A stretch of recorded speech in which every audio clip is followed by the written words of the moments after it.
आज हम जानेंगे लाल बहादुर शास्त्री की मृत्यु का रहस्य और भारत पाक युद्ध सन 1965 और ताशकंद समझौता क्या था। लाल बहादुर शास्त्री का जन्म 2 अक्टूबर 1904 को उत्तर प्रदेश के मुगल सराय में हुआ था। काशी विद्यापीठ से शास्त्री की उपाधि ग्रहण करने के बाद उन्होंने जन्म से चला रहा जाति सूचक शब्द श्रीवास्तव अपने नाम से हटा दिया और नाम के आगे शास्त्री लगा दिया। सन 1928 में उनका विवाह ललिता देवी से हुआ। वे दहेज प्रथा के धूर विरोधी थे, जिसके चलते उन्होंने अपने ससुर के द्वारा दहेज में कुछ लेने से इनकार कर दिया, लेकिन ससुर के जोर देने के कारण मात्र 5 गज खादी और एक सूत कताई मशीन स्वीकार की। भारत संघ से जुड़कर शास्त्री जी ने अपने राजनीतिक जीवन की शुरुआत की। शास्त्री जी सच्चे गांधीवादी थे और भारतीय स्वाधीनता संग्राम के सभी महत्वपूर्ण, जैसे असहयोग आंदोलन 1921, दांडी मार्च 1930, भारत छोड़ो आंदोलन 1942 में उल्लेखनीय भूमिका रही। शास्त्री जी कांग्रेस के राजनीतिक संगठन का एक महत्वपूर्ण हिस्सा थे। वे पार्टी के स्थानीय इकाई के सचिव बने और बाद में इलाहाबाद कांग्रेस कमेटी के अध्यक्ष बनाए गए। वे 1937 में संयुक्त प्रांत विधानसभा के लिए भी निर्वाचित हुए थे।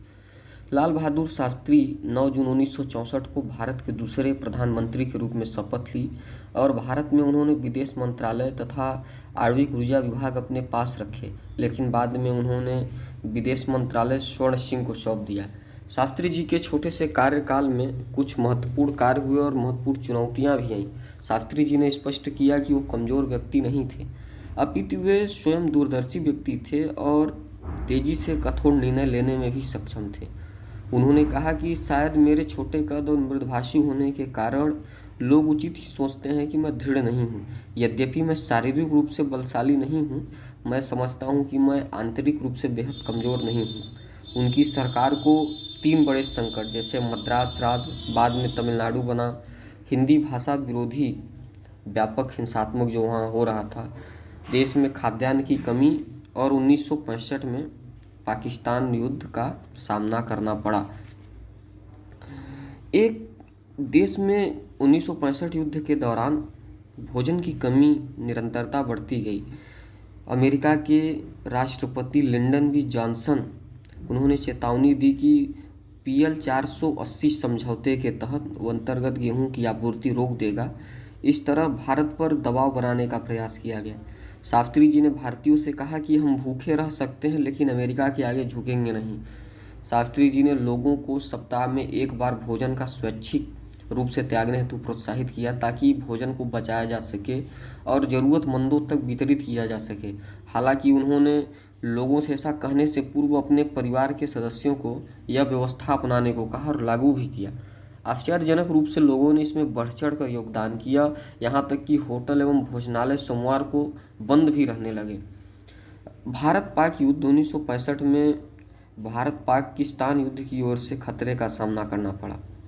पाकिस्तान में सैन्य तख्तापलट के माध्यम से अयूब खां पाकिस्तान की सत्ता पर काबिज हो गया और बलपूर्वक राष्ट्रपति इस्कंदर मिर्जा को पदस्थ कर स्वयं सत्ता हथिया लिया।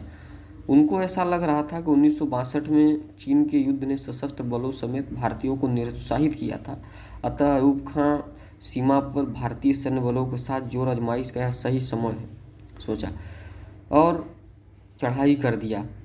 भारतीय प्रधानमंत्री ने इस समय अपनी मानसिक शक्ति का परिचय दिया और पाकिस्तान ने दावा किया कि कश्मीर में भारतीय द्वारा कब्जा किए जाने के खिलाफ भारत ने वैश्विक समुदाय का ध्यान इस ओर दिलाया कि पाकिस्तान, जैसा कि पाकिस्तान द्वारा कहा जाता है, आज़ाद कश्मीर, जिन्हें आप POK कहते हैं, से सशस्त्र घुसपैठियों का भारतीय क्षेत्र में भेजकर कोलाहल एवं उपद्रव को हवा दे रही है।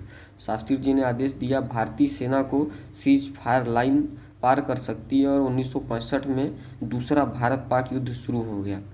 यह पहली बार था कि स्वतंत्रता के पश्चात युद्ध में भारतीय वायुसेना ने भाग लिया। संयुक्त राष्ट्र ने इसने हस्तक्षेप किया और सीज फायर के लिए मध्यस्थता की गई, जिसे 23 सितंबर 1965 को दोनों ने स्वीकार किया। अब ताशकंद में शांति समझौता। ताशकंद में जनवरी 1966 में एक दक्षिण एशियाई शांति सम्मेलन आयोजित हुआ, जिसमें सोवियत राष्ट्रपति अलेक्सी कोसिगिन द्वारा प्रायोजित किया गया।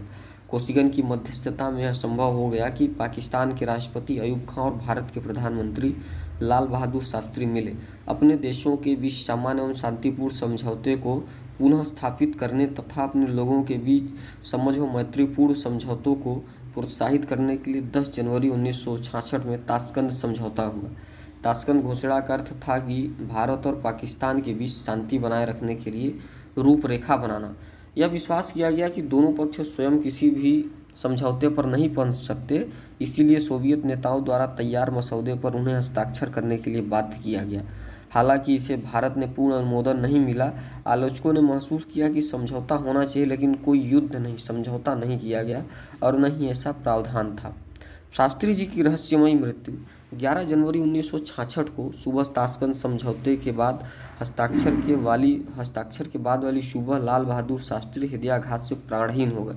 उनकी मृत्यु पर विवाद उत्पन्न हो गया और साथ ही अफवाह फैली कि उन्हें जहर देकर मारा गया है।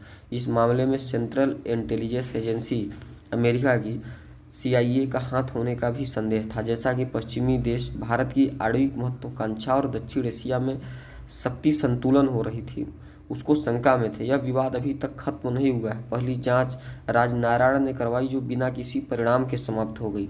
वर्ष 2009 में जब यह सवाल उठाया गया कि भारत सरकार की ओर से जवाब दिया गया कि शास्त्री जी के निजी डॉक्टर आयरन चुग और रूस के कुछ डॉक्टरों ने मिलकर उनकी मौत की जांच तो की थी, परंतु सरकार के पास उनका कोई रिकॉर्ड नहीं है।